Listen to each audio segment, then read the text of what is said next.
বিয়ের মধ্যে উকিল বাবা সম্পর্কে ইসলাম কি বলে? উকিল বাবা হলো ফেক বাবা, 2 নম্বর বাবা। এ বাবার কোনো অবস্থান ইসলামে নাই। যুবক যারা বিয়ে করবেন, খবরদার বিয়েতে কোনো 2 নম্বর বাবা রাখবেন না। আমাদের এই অঞ্চলে 2 নম্বর বাবার পরিমাণ অনেক বেশি। আপনার জন্মদাতা বাপ জাজ্জল্যমান বেঁচে আছেন, যদি মরে যান আম্মুর রজলে সেমু আবি, আপনার চাচা আছেন বাপের মতো, হাদিস বলছে। আপনার দাদা আছেন, তিনি আপনার বাপের জায়গায়। বড় ভাই আছেন, সেখানে আবার কোত্থেকে কোন নকল বাপ আসছে। জলজন্ত বাপ বসা বিয়ের মজলিসে আরেক বেটার ডাইকায় না বলে যে উনি হলেন উকিল বাপ। লা হাওলা ওয়ালা কুওয়াতা ইল্লা বিল্লাহ।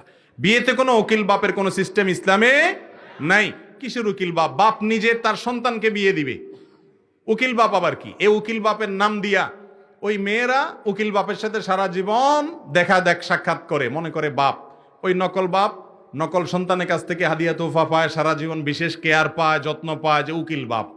এই পুরা জিনিসটাই ফেক এবং 2 নম্বর। কোন উকিল বাপ